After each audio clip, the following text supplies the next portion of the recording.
सने लोग कीचड़ उछालेंगे सदा।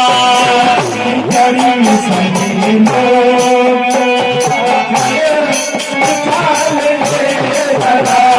अच्छा, जिनकी आदत है नाली में रहने की, नाली का एक कीड़ा निकालो, मंदिर में बिठाओ, गंगा जल से धुलो, स्प्रे डालो बढ़िया से, वो बत्ती दिखाओ, आरती उतारो उसकी, और 5 मिनट के लिए आप उसको छोड़ दो। कहाँ मिलेगा? नाली में मिलेगा। कीचड़ में सने लोग कीचड़ उछालेंगे सदा। कीचड़ में सने लोग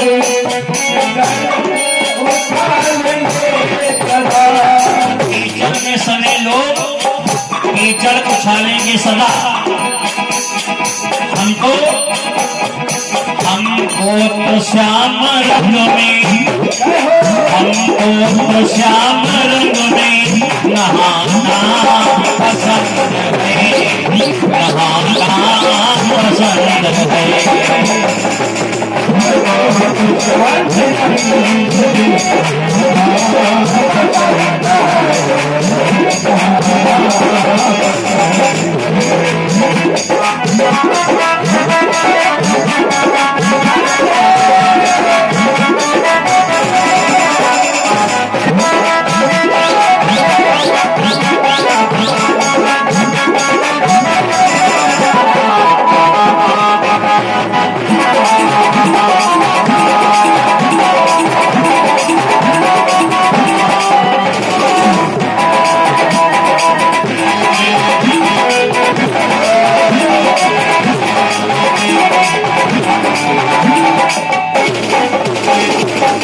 कंस ने समझाना शुरू कर दिया, पिताजी चिंता मत करो, ये प्रजा है। जब भी कोई नया कानून बनाया जाएगा, जब भी कोई नया नियम लगाया जाएगा, तो प्रजा तो चिल्लाएगी, हम राजा हैं।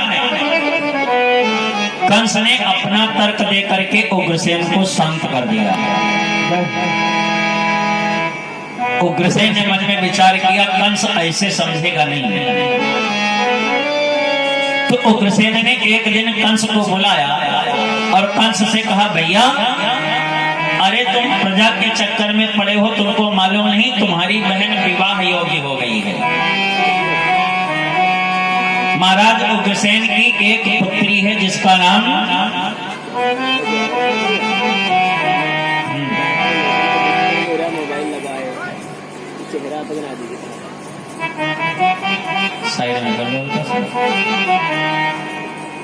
बोल राजा रामचंद्र भगवान की जयकारा। बहुत अच्छा लगा। मच्छर भी नहीं मरेंगे। कल रात भर हम लोग मच्छरों से ही कबड्डी करते रहे पूरी रात। कहाँ गए हमारे क्या नाम ऑपरेटर का? नन्नो भैया कंडा जलाए, पूरे मंदिर में घूमे, धुआं करें, मच्छर कैसे भागे। पूरी रात मच्छर ही भगाते रहे हम लोग। सुबह 5 बजे सोए हैं। तो इतनी तेज बोलो, कम से कम मच्छर तो मर जाए मंदिर के। बोल वृंदावन बिहारी लाल की, दुर्गा मैया की। कंस उग्रसेन ने कहा, बेटा अरे तुम प्रजा के चक्कर में पड़े हो, तुम्हारी बहन जो है वो विवाह योग्य हो गई है। उग्रसेन की एक पुत्री है जिसका नाम है देवकी, और वास्तव में देवकी उग्रसेन की बेटी नहीं है, देवकी देवक की पुत्री है।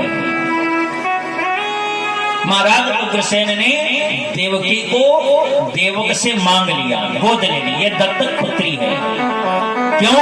क्योंकि हमारे शास्त्र कहते हैं कि जब तक मनुष्य कन्यादान नहीं करता है, तब तक आप चाहे जितनी यज्ञ कर लो, चाहे जितनी कथा सुन लो, चाहे जितने अनुष्ठान कर डालो, चाहे जितने हवन कर डालो, आपको किसी भी पूजा का कोई फल मिलने वाला नहीं है। सबसे बड़ा है कन्यादान। लेकिन आजकल एक बात बताएं, अगर आपकी बेटी है, अगर आपकी बेटी है पुत्री, और पुत्री आपकी सुपुत्री निकल गई तो दो कुल का उद्धार करती है, दो कुल का उद्धार करती है। एक कुल वो जिस कुल में वो पुत्री बन करके पैदा हुई है, और दूसरा कुल वो जिस कुल में वो बहू बन करके गई है। बाबूजी बताओ, दो कुल का उद्धार हुआ कि नहीं हुआ? ठीक है, अगर बेटी है तो दो कुल का उद्धार करती है, और अगर आपका बेटा है तो केवल एक कुल का उद्धार करेगा। क्या नाम है?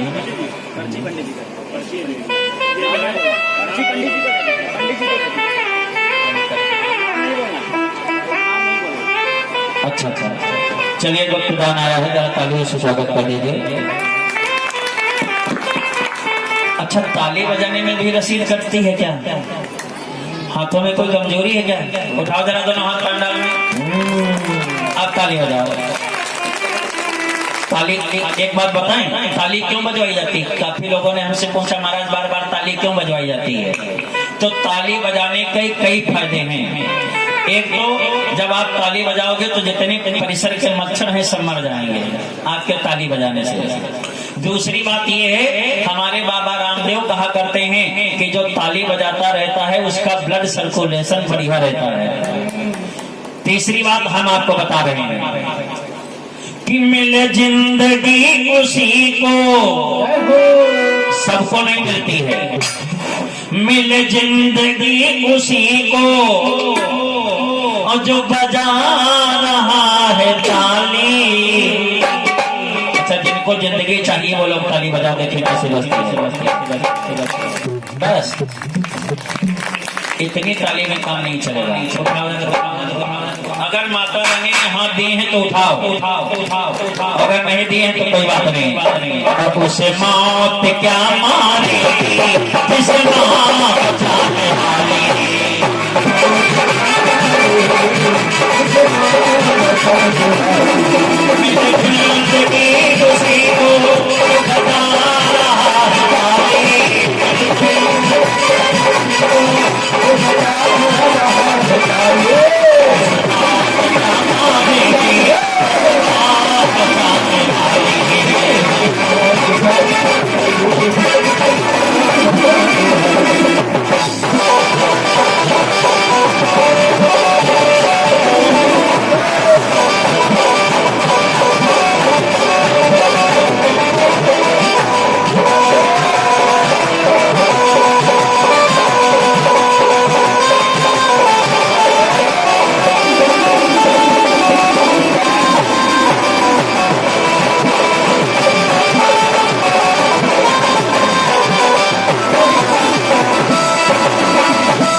क्या बात है, हमारी तरफ से सोनू जी को 20 रुपये पुरस्कार है। अब ताली तो बजा दिया पर बेचारे बड़ी मेहनत कर रहे हैं, तो वास्तव में 2 दिन से कम खा भी रहे हैं, तबीयत नहीं ठीक है, लेकिन माता रानी के दरबार में चिंता मत करो, कुछ नहीं होगा। अगले कार्यक्रम में फिर चले जाएगा। तुम ज्यादा अति धरे हो लोगों। आइए, मैं निवेदन कर रहा हूं, अगर आपकी पुत्री सुपुत्री है तो 2 कुल का उद्धार करती है, ठीक है?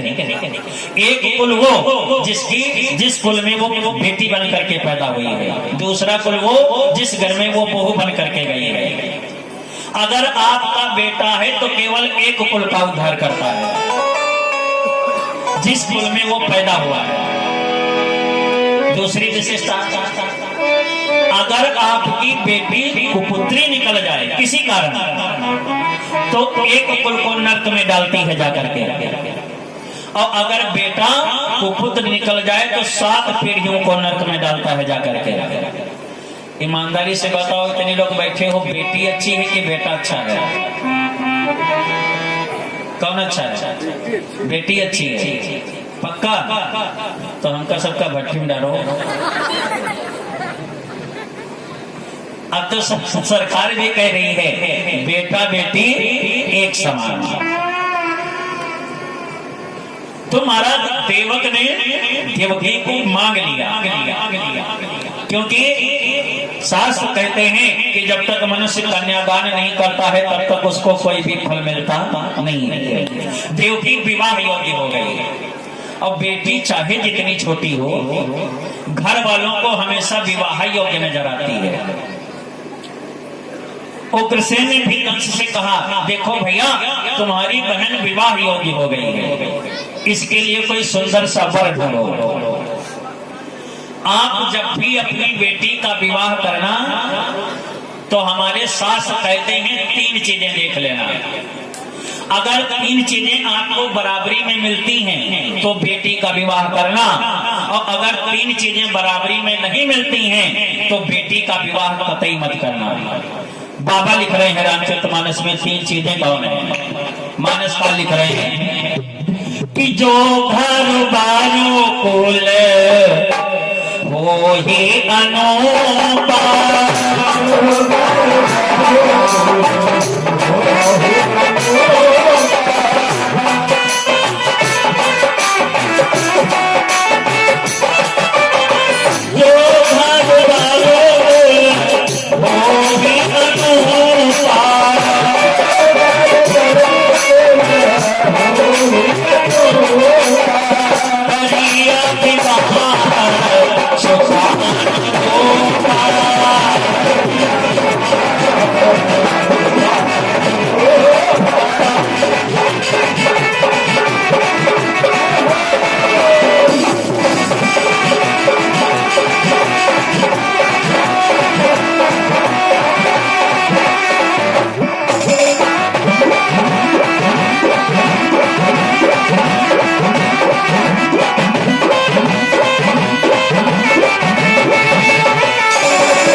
जिस परिवार में आप विवाह कर रहे हो बेटी का, वो घर कैसा बना है?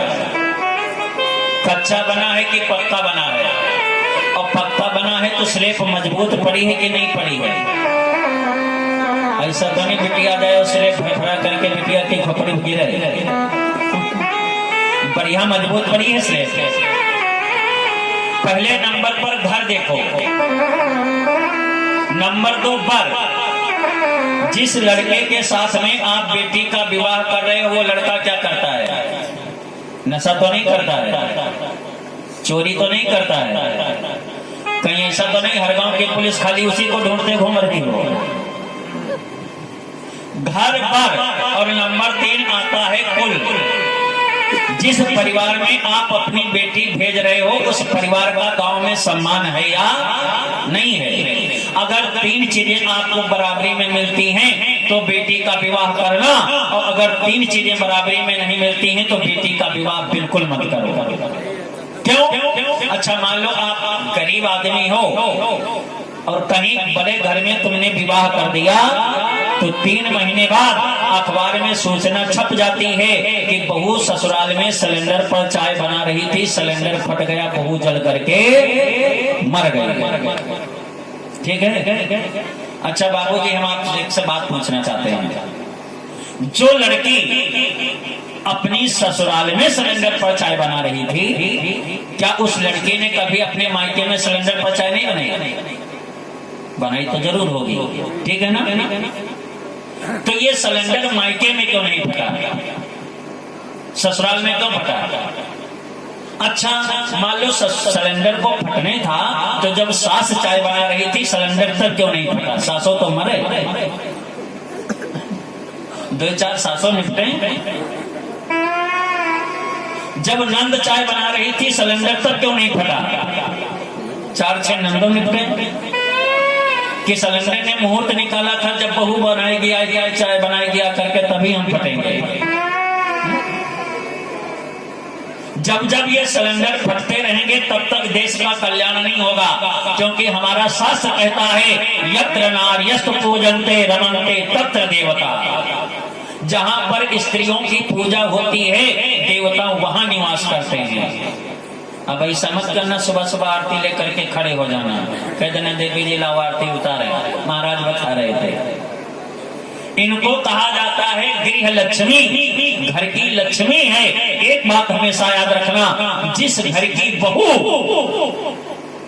ने घर में आंसू डाले हैं तो तुम चाहे जितनी मेहनत कर लेना, चाहे जितना परिश्रम कर लेना, उस घर में लक्ष्मी कभी भी निवास नहीं करती है, कभी नहीं कर सकती।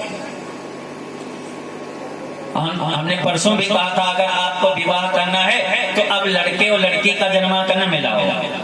अगर जन्मांक मिलाना है तो सास बहुरी को मिलाओ। देखो इनकी निपटेगी कि नहीं निपटेगी। सास जानते किसको कहा जाता है? बताएं सास किसको कहा जाता है? दक्षिणम कटौती तो नहीं होगी। सास उसको कहा जाता है जो 24 घंटे अपनी बहुरिया को चैन की सांस न ले दे, वह है सास। जो 24 घंटे बहू को चैन की सांस न लेने दे वो है सास। तो महाराज उग्रसेन ने कहा कंस से, मैं तुम्हारी बहन विवाह योग्य हो गई है, कोई सुंदर सा वर ढूंढो इसके लिए। कंस ने कहा पिताजी तुम चिंता मत करो, देवकी मेरी अकेली बहन बची है, इतनी धूमधाम से विवाह करूंगा कि सारा संसार देखेगा कंस अपनी बहन का विवाह कर रहा है। तो उग्रसेन ने कहा वर तो ढूंढो, कहां करोगे? कंस ने कहा पिताजी हमको 3 दिन का मौका दे दो, 3 दिन के बाद हम वर बताएंगे। और इतना कह करके कंस महाराज वसुदेव जी के पास पहुंच गया। हाथ जोड़ करके कंस ने वसुदेव जी से निवेदन किया, राजा मेरी जितनी बहनों का विवाह हुआ है सब तुम्हारे साथ में हुआ है, अब देवकी मेरी अकेली बहन बची है, तो इसके लिए दूसरा वर ढूंढने कहां जाऊं? मैं आपसे निवेदन करता हूं आप देवकी से भी विवाह कर लो। उग्रसेन ने मन में विचार किया, वसुदेव जी ने मन में विचार किया कंस दुष्ट है, अगर मैंने इसको मना किया तो ये जबरदस्ती खड़ा हो जाएगा तलवार लेकर के, तो हमको जबरदस्ती विवाह करना पड़ेगा। छने दुष्टा छने तुष्टा रुष्टा तुष्टा छने छने, जो बहुत जल्दी प्रसन्न हो जाए और बहुत जल्दी नाराज हो जाए, ऐसे व्यक्ति पर विश्वास नहीं करना चाहिए। महाराज वसुदेव जी ने कंस को स्वीकृति दे दी, जाओ राजा अगर तुम अपनी बहन का विवाह मुझसे करना चाहते हो तो मैं तैयार हूं, विवाह की तैयारियां प्रारंभ करो। जी वसुदेव जी ने स्वीकृति दी तो कंस बड़ी प्रसन्नता के साथ में आया, विवाह की तैयारियां प्रारंभ हो गई। शुभ समय पर महाराज वसुदेव जी बारात लेकर के उग्रसेन के यहाँ पहुंचे। मांगलिक विधान के द्वारा महाराज वसुदेव देवकी का विवाह संपन्न हुआ। अब जरा दहेज सुन लीजिए, दहेज कितना दिया गया है। हम तो कहा करते हैं दहेज न लेना पाप है और न दहेज देना पाप है। हमारे ग्रंथ का वही दे रहे हैं, शास्त्र प्रमाण है। राम जी का जब विवाह हुआ था तो जनक जी ने जानते हो कितना दहेज दिया है राम जी को।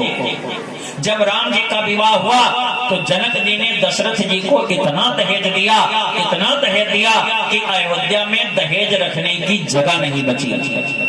अगर आप लोग अयोध्या गए हो तो अयोध्या में एक मणि पर्वत पड़ता है, और ये मणि पर्वत तब नाम पड़ा दशरथ जी के दरबार में जब दहेज रखते रखते जगह नहीं बची तो दशरथ जी ने सारा दहेज अयोध्या के बाहर ढेर लगवा दिया।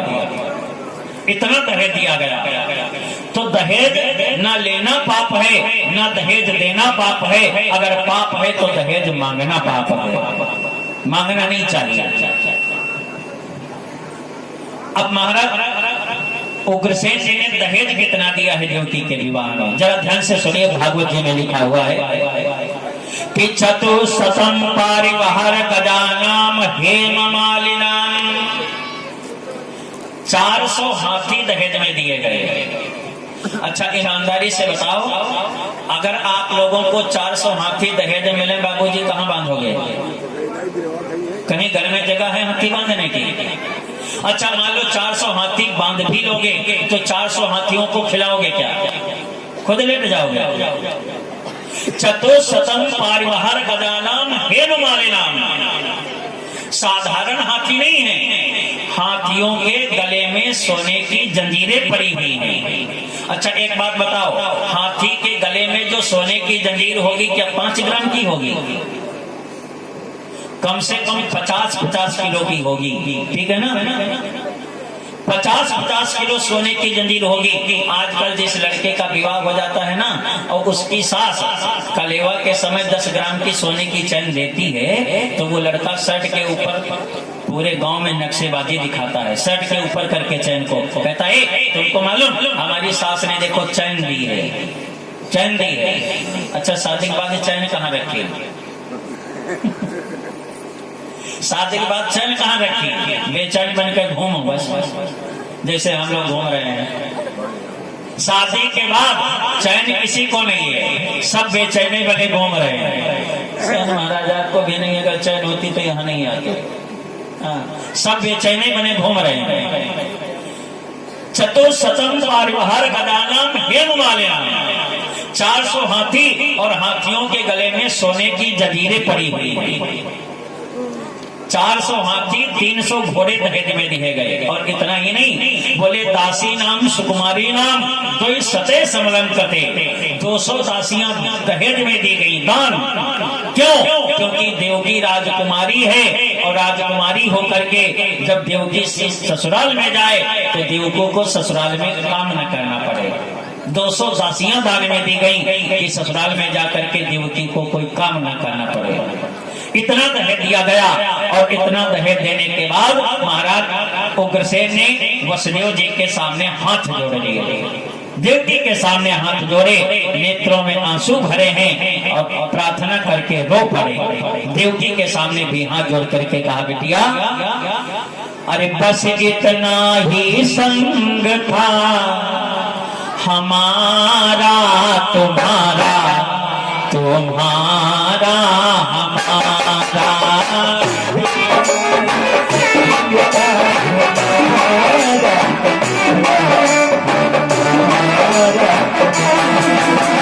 बस इतना ही संग था हमारा तुम्हारा, तुम्हारा हमारा।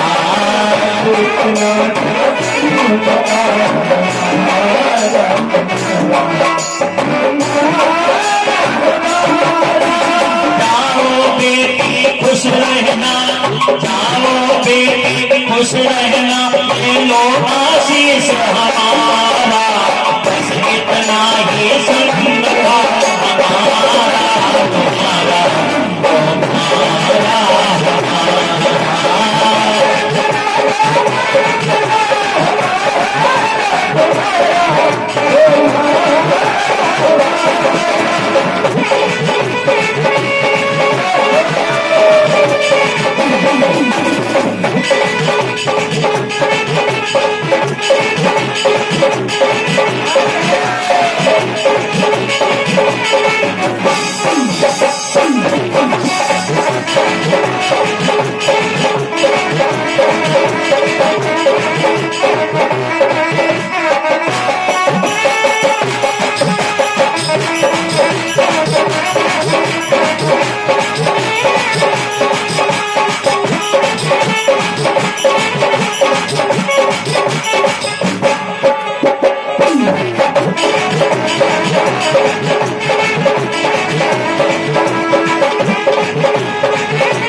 संसार की रीत निकालनी है, कोई बदल ना आया ये दस्तूर पुराना,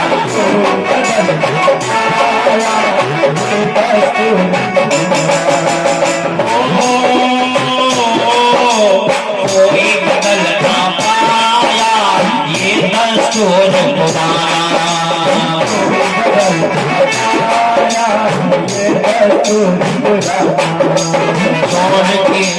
सोन के माथा आंचल संग किया के दाना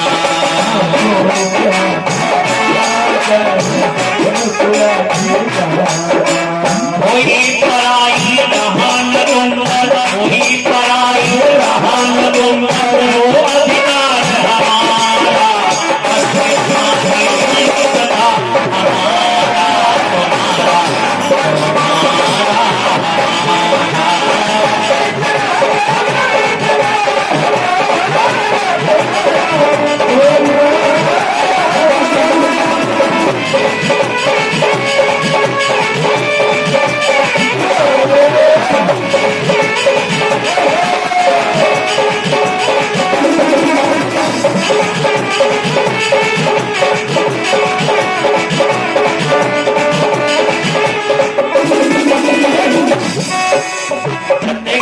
पिता कहता है बिटिया ओ मेरे घर की बाती वो घर रोशन करना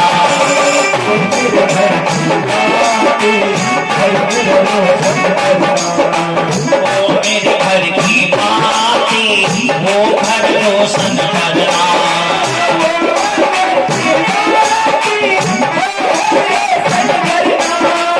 मेरे नयन की ज्योति चांद वहां पर बनना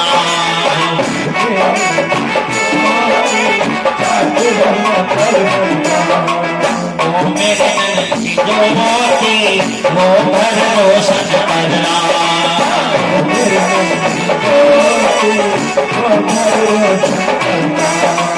मेरे नयन की ज्योति चांद वहां पर बनना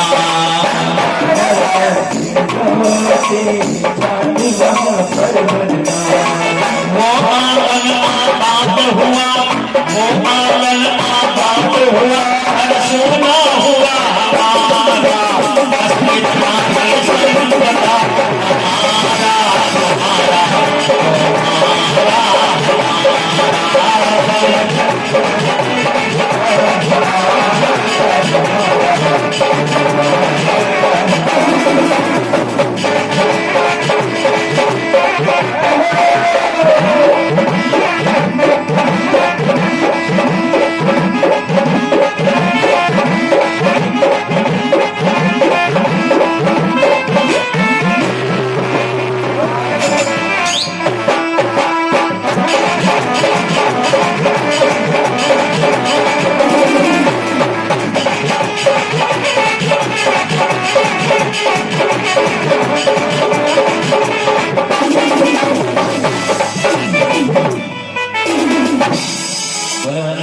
बिहारी लाल के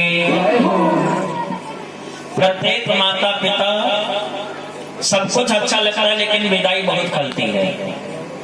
अच्छा, जब बेटे को विदा किया जाता है तो पानी दिखाया जाता है बाबूजी, पानी दिखाया जाता है। क्यों पानी दिखाया जाता है? पानी क्यों दिखाया जाता है? बताओ माता जी, पानी क्यों दिखाया जाता है बिटिया को? हाँ जी, क्यों दिखाया जाता है?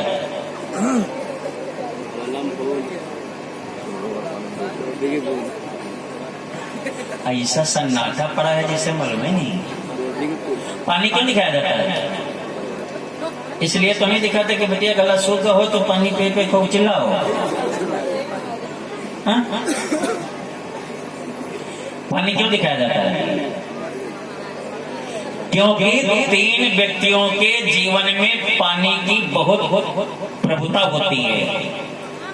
अगर 3 लोगों के जीवन का पानी मर जाए तो समझ लो जीते जी वो मर गए, फिर कोई मतलब नहीं है। रहीम दास जी ने लिखा है कि रहीमन प्यानी राखिए और बिनु पानी सब सोन, बोले पानी गए न ऊपरे मोती मानुष छोड़।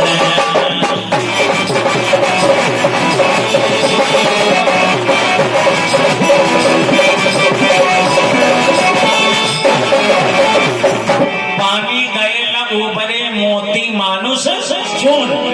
पानी इसलिए दिखाया जाता है, प्रत्येक माँ समय अपनी बेटी को पानी दिखाता है और बेटी से हाथ जोड़ करके निवेदन करता है, बिटिया आज तक तुम हमारे घर की बेटी बन करके रही हो और आज तुम उस घर की बहू बनने जा रही हो। तो जिस प्रकार से तुम हमारे घर में रही हो और हमारे घर के पानी के ऊपर तुमने किसी की उंगली उठने नहीं दी है, पानी के ऊपर आंच नहीं आई है, तो तुमको इस पानी की सौगंध है, तुम दूसरे घर की बहू बनने जा रही हो, तो इस पानी की तुमको सौगंध है। ससुराल में जाकर के ऐसा कोई काम मत करना कि तुम्हारे मायके के पानी के ऊपर कोई भी उंगली उठा पाए। इसलिए पानी दिखाया जाता है। जब बहू ससुराल में पहुंचती है तो सास ही सबसे पहले बहू को पानी ही दिखाती है। सास कहना चाहती है, बिटिया तुम उस घर की बेटी बन करके रही हो, तुमने उस घर के पानी के ऊपर कोई उंगली नहीं उठाई है, तो आज से तुम हमारे घर की बहू हो, तुमको इस पानी की सौगंध है। ससुराल में रह करके ऐसा कोई गलत काम मत करना कि ससुराल के पानी की बदनामी हो जाए। इसलिए पानी दिखाया जाता है। विदाई का समय आया, महाराज देवकी ने जो ही रोना प्रारंभ किया तो कंस ने रथ ला करके दरवाजे पर खड़ा कर दिया और जो ही रथ दरवाजे पर खड़ा किया तो उग्रसेन ने देखा मेरी बेटी की विदाई होने वाली है, पता नहीं रथ किसने दरवाजे पर खड़ा कर दिया। कंस से पूछा, भैया अरे ये रथ किसने खड़ा किया है? तो कंस रो पड़ा। कंस ने कहा, पिताजी मैंने तुमसे जीवन में कुछ नहीं मांगा है, आज मैं कुछ मांगना चाहता हूँ। उग्रसेन ने पूछा, बताओ क्या चाहते हो?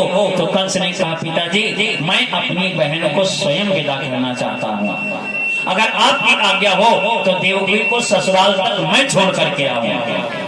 उग्रसेन ने कहा, वाह भाई हो तो तुम्हारे जैसा हो, जाओ देखो देवकी रो रही है। और जो ही कंस ने सुना देवकी रो रही है, कंस दौड़ करके गया, द्रौपदी को अपने हृदय से लगा लिया, बाहर निकला, देवकी को रथ में बिठाया, वसुदेव को रथ में बिठाया और खुद सारथी बन करके घोड़ों की लगाम को पकड़ा। घोड़े आगे बढ़े और जो ही गांव के बाहर निकले तो चमत्कार हो गया। अरे भगवान की माया को, भगवान की माया को भगवान ही जाने, भगवान ही जाने।